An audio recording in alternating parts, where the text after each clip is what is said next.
Olá, pessoal. Saudade de estar com vocês em sala de aula. Por enquanto, a gente vai se encontrando por aqui via remoto. E a gente vai estudar hoje uma escola literária que é muito fofinha, muito bonitinha, uma escola que eu costumo chamar a mais romântica de todas as escolas literárias. Elas é o romantismo, em que a gente vai ter dois momentos. A gente vai estudar a parte de prosa, em que a gente vê o trabalho dos escritores que faziam romance. E a gente vai estudar esse primeiro momento de poesia, em que nós temos alguns autores que se destacaram em momentos distintos. Nós temos aqui três períodos. Nós temos uma literatura que inicia no ano de 1836, com a publicação de um livro chamado Suspiros Poéticos e Saudades, do escritor Gonçalves de Magalhães. E nesse momento, nós temos aqui três momentos que são bem diferentes. A primeira, a segunda e a terceira geração. Elas têm nomenclaturas diferenciadas, elas demoram mais ou menos entre um período e outro, um período de 15 anos, eles têm uma diferença de data de 15 anos, então isso justifica o porquê deles trabalharem temáticas totalmente diferentes. A primeira geração é chamada de geração indianista, e daí você já pode calcular, imaginar sobre o que ela vai falar basicamente, e também nacionalista. Essa primeira geração ela vai focar muito na questão do índio, da figura do índio, da exaltação da pátria, da saudade da pátria, da exaltação da nossa natureza. Ela vai tratar da religiosidade também e de amor, porque não poderíamos falar de romantismo sem falar de amor. Só que é um amor, um amorzinho sutil, um amor inocente, ele ainda não é um amor tão exacerbado como a gente vai ver na segunda geração.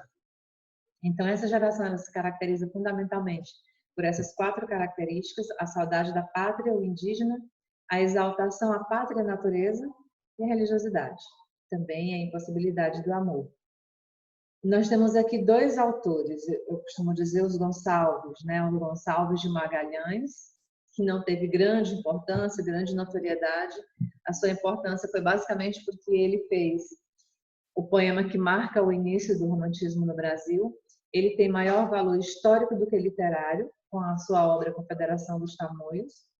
E nós temos o escritor Gonçalves Dias, o nosso conterrâneo, aqui de Caxias, um escritor que tem uma biografia extensa, mas o livro trouxe um resumo do resumo dessa biografia. Então eu não vou saltar, eu vou ler aqui com vocês o resumo da biografia de Gonçalves Dias e a gente vai conversando um pouquinho. Ele nasce em Caxias, no Maranhão, em 1823. Forma-se em Direito, claro, pela Universidade de Coimbra. Quando ele volta ao Brasil, ele conhece o grande amor da sua vida, que se chama Ana Amélia. Mas a família da Ana Amélia não aceita o relacionamento dos dois porque ele é mulato e porque ele é bastardo. Ele vem de uma origem bastarda. Então, o que acontece? O preconceito ainda era muito forte, ou era mais forte do que atualmente. Fato que o preconceito era muito mais nítido e a família não aceita o relacionamento dos dois. Então, como consolo, ele viaja, ele muda-se para o Rio de Janeiro, onde ele vai se afundar no trabalho, ele vai trabalhar para o Império, vai fazer várias viagens. E numa dessas viagens ele escreve uma das suas mais célebres poesias, que é a Canção do Exílio, um poema que foi um dos mais parodiados na literatura brasileira. Um exemplo de poema muito nacionalista, caracterizado pela exaltação da pátria, né? Em que ele fala que tudo no Brasil é mais belo, é mais positivo, é mais importante do que naquele lugar que ele está. Basicamente, ele está na Europa e ele faz uma comparação do Brasil com a Europa e ele diz assim: minha terra tem palmeiras onde canta o sabiá. As aves que aqui gorjeiam não gorjeiam como lá. Nosso céu tem mais estrelas, nossos vasos têm mais flores, nossos bosques têm mais vida, nossa vida mais amores. Em cismar sozinho à noite, mais prazer encontro eu lá. Minha terra tem palmeiras onde canta o sabiá. Minha terra tem primores que tais não encontro eu cá. Em cismar sozinho à noite, mais prazer encontro eu lá. Minha terra tem palmeiras onde canta o sabiá. Não permita, Deus, que eu morra sem que eu volte para lá. Sem que desfrute os primores que não encontro por cá. Sem que ainda aviste as palmeiras onde canta o sabiá. Gente, isso é uma declaração de amor pelo país, né? é uma exacerbação, é um exagero. Ele chega a ser idealizador nesse momento, mas é o que ele sentia. Então a gente vê aqui a exaltação da pátria, a saudade que ele sente da pátria, né? Toda essa exaltação. Além da canção do exílio, o Gonçalves Dias escreveu outras temáticas. Além da temática do índio, ele escreve também uma temática social, ele escreve temática indianista. E nessa temática indianista, a gente pode destacar aqui a figura do Ilha Pirama, que é uma história belíssima, ao mesmo tempo triste, que conta sobre um índio de uma tribo tupi, que é raptado por uma tribo antropofágica, que vai tentar sacrificá-lo durante um ritual. Só que esse mesmo índio ele mora sozinho com o pai, que é cego. E ele imagina que se ele morrer, o pai dele vai ficar sozinho na floresta, vai ficar perdido, ele vai sofrer muito. Então, no momento da antropofagia ali, ele chora, ele pede clemência para que o cacique o libere por conta do pai. E o cacique diz, opa, carne de cobarde a gente não come. Por quê? Porque a ideia da antropofagia significa que se eu como uma pessoa forte, valente, corajosa, bonita, destemida, forte, guerreira, eu vou assimilar, eu vou absorver essas características para mim. Agora, se ele é um covarde e chora diante da morte, uma coisa que ele não podia fazer, tinha que ser digno, morrer com dignidade, com honra, então ele diz, a gente não vai completar o sacrifício, vai embora, segue em paz. Só que quando ele chega perto do pai, o pai sente o cheiro da tinta do ritual, que era uma tinta muito forte. E ele imagina, como que você está vivo? Você não poderia estar aqui. Me leva imediatamente lá na tribo de onde você foi raptado, na tribo inimiga. Quando ele chega lá, que ele conversa com o cacique sobre o que pode ter acontecido, ele se envergonha do filho e renega esse filho. Eu vou ler aqui uns trechinhos para vocês, onde mostra essa história sendo contada nesse poema, que é muito lindo. Está no livro Últimos Cantos, e diz assim, meu canto de morte, guerreiros ouvi, sou filho das selvas, na selva cresci. Guerreiros descendo da tribo tupi, da tribo punjante, que agora anda errante, opado inconstante, guerreiros nasci. Sou bravo, sou forte, sou filho do norte, meu canto de morte, guerreiros ouvi. Então, essa conta a história desse índio que vai ser sacrificado no ritual antropofágico, mas emocionado com sua morte, ele se lembra do pai, chora, implora para que ele não seja morto. Então, esse indígena, ele já sofre a primeira humilhação porque o cacique, né, não quer saber, humilha, chamando ele de covarde, e diz, se mentiste que o tupi não chora nunca, e tu choraste, parte, não queremos com carne vil enfraquecer os fortes. É uma humilhação para eles, né? Então, o indígena tupi vai embora à procura do seu filho, em busca do seu velho pai. Quando o encontra, este sente o cheiro das tintas do ritual antropofágico e pede a seu filho que o leve imediatamente à tribo inimiga. Chegando lá, o pai pede ao cacique que sacrifique seu filho, pois ele era digno de morte. O cacique conta-lhe o acontecido e envergonhado o velho indígena renega o seu filho. Aqui é o trecho que ele faz isso, diz assim, tu choraste em presença da morte, na presença de estranhos choraste, não descende o cobarde do forte, pois choraste, meu filho não és. Possas tu, descendente maldito de uma tribo de nobres guerreiros, implorando cruéis forasteiros, seres presa de via e morés. E aí, nesse momento, o indígena ele se sente ofendido e ele quer orgulhar o pai, ele quer reparar o mal que ele fez e então ele avança em direção aos inimigos, luta bravamente, recuperando assim a sua estima de guerreiro e tornando-se digno de uma morte honrosa. E assim termina esse poema. E a gente viu aí a temática indígena, onde ele também aborda outros livros, ele aborda a temática do índio em outros livros, como Marabá, O Canto do Piado, O Leito de Folhas Verdes. Quando se trata de amor, a gente vê uma certa semelhança com o bairanismo, com a segunda geração. Porque para ele amar é sofrer. O amor aqui para Gonçalves Dias é sinônimo de solidão, e a gente vê uma ilusão dele, uma ilusão sendo perdida devido à inatingibilidade da mulher amada.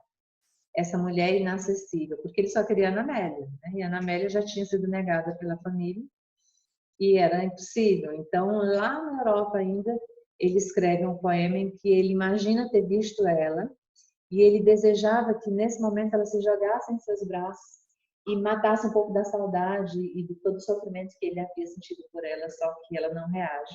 A mulher naquela época era muito recatada, impossível de tomar uma atitude, né? Então ela não reage, ele fica extremamente decepcionado. Mas a gente percebe que aqui no final ele vive somente da esperança, da lembrança que ele tem dessa mulher. Ele diz aqui, mas quase no falso extremo, no último arcar da esperança, tu me vieste a lembrança, quis viver mais e vivi. Então ele produz essa poesia no momento de grande angústia em que ele sente a saudade dessa amada, o desejo de reencontrá-la, de abraçá-la, de matar um pouco a saudade. E além da literatura indígena, da exaltação da pátria e da idealização da mulher, o Gonçalves Dias também produziu poesia medieval.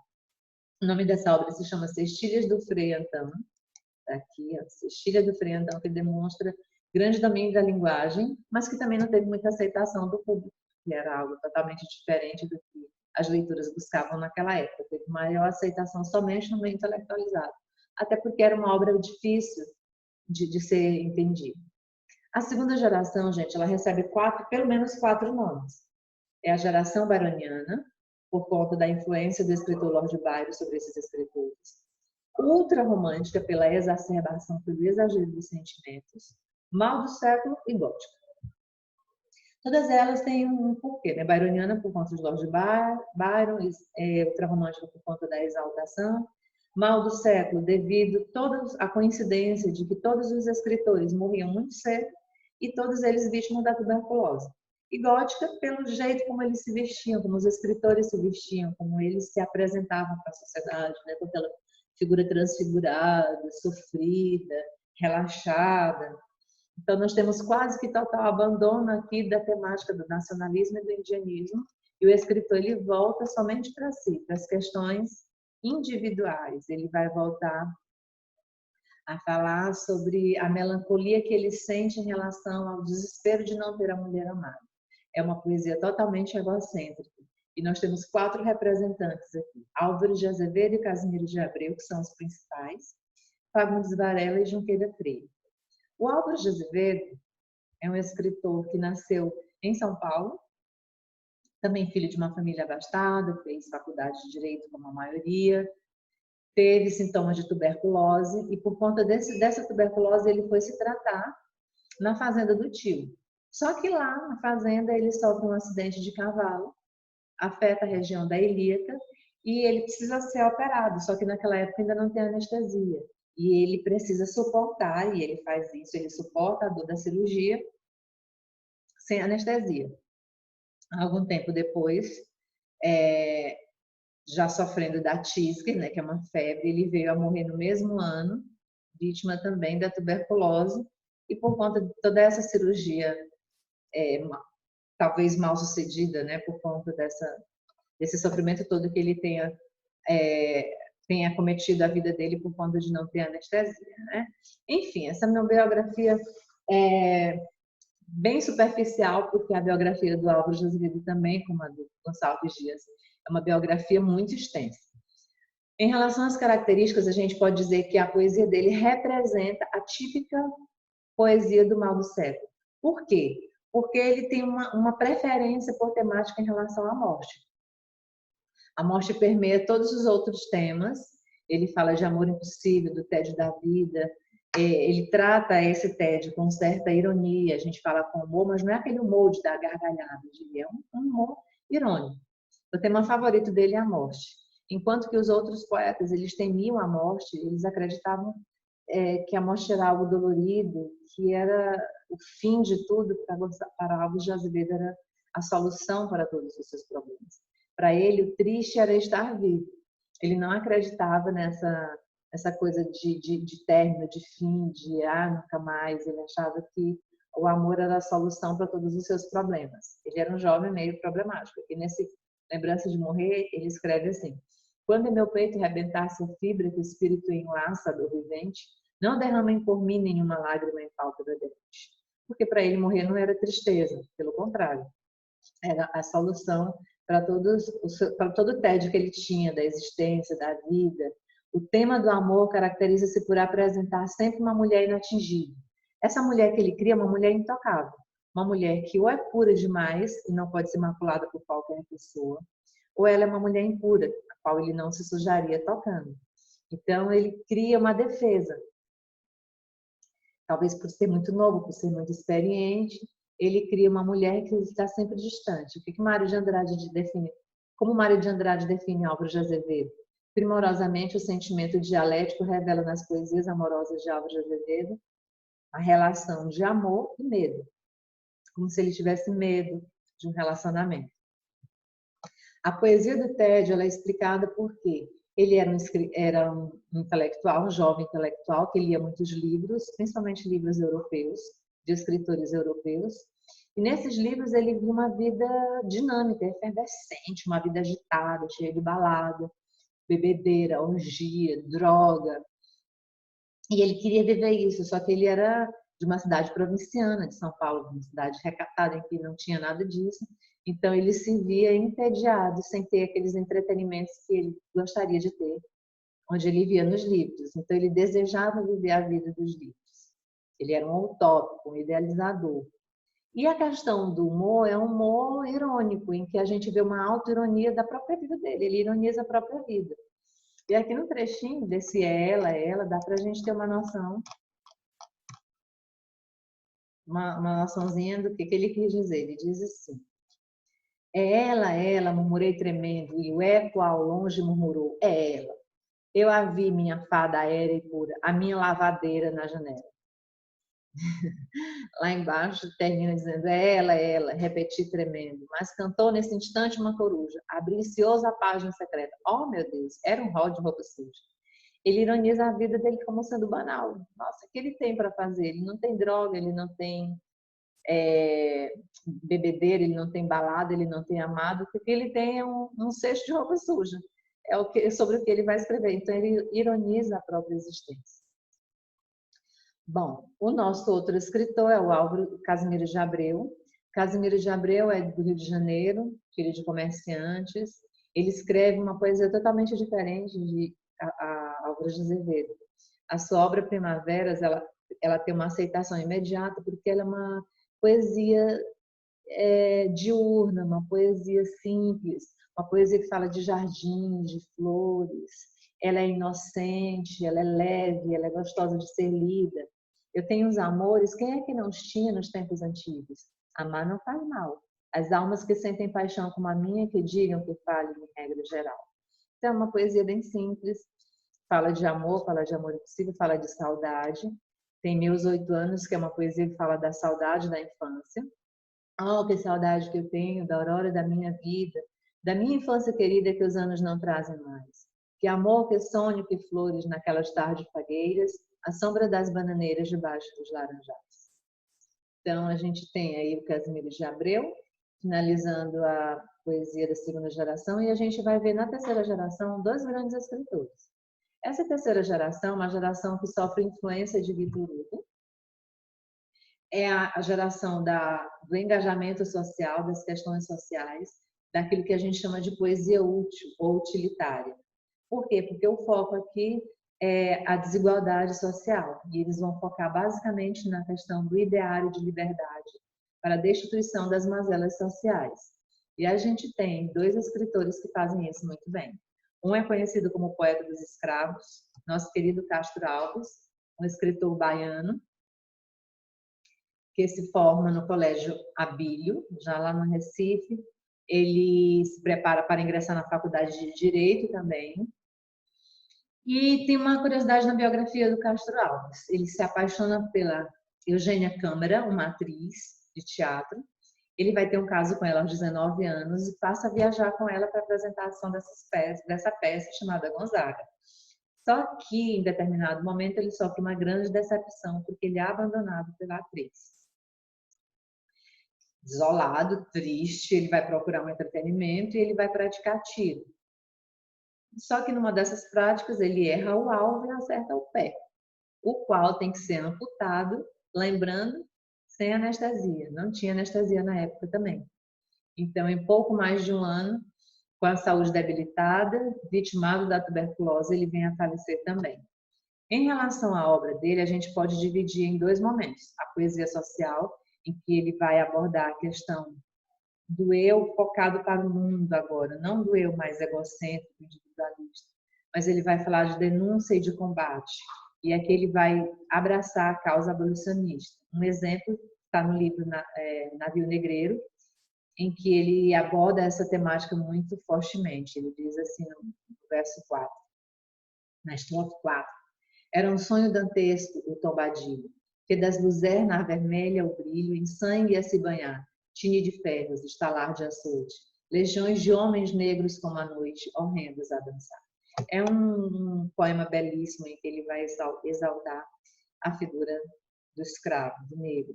A poesia social dele é escrita em linguagem grandiloquente, ou seja, ela não era para ser lida individualmente, era para ser lida ao público, para ser declamada para o povo, passar uma imagem positiva, porque se existe algo aqui, é essa questão da ascensão, perdão. Essa ascensão que sai da prisão para a liberdade, do negativo para o positivo, da vida para a morte. E em relação à temática amorosa, a gente tem uma poesia mais acessível, aliás, uma poesia um pouco diferente também da segunda geração. A mulher aqui ela é acessível, ela é tocável, o relacionamento ele é concretizado. Para finalizar, pessoal, a gente vai ver um pouquinho sobre o Sousa Andras. Ele também é nosso conterrâneo. Ele viaja por vários países, se forma em letras e engenharia, uma curiosidade interessante, porque a maioria na época se formava em direito. E essas viagens, elas irão influenciar diretamente a produção desse livro, O Geza, que conta a história de um rapaz que deveria ser sacrificado aos 15 anos de idade. Ele deveria viajar por vários lugares, por vários países. Aqui, esse jovenzinho, ele passa, por exemplo, pela América, Europa, África, Ásia, chegando a passar pela Bolsa de Valores, numa espécie de crítica sobre o capitalismo. E essa obra, ela, na verdade, ela representa uma severa crítica à mutilação causada aos povos indígenas após o descobrimento da América. Ela, na verdade, é uma metáfora da vida do poeta Sousa Andras. E é isso, pessoal. Espero ter ajudado vocês a compreender um pouco mais sobre o romantismo e poesia. E a gente se encontra na próxima aula. Um abraço e até lá.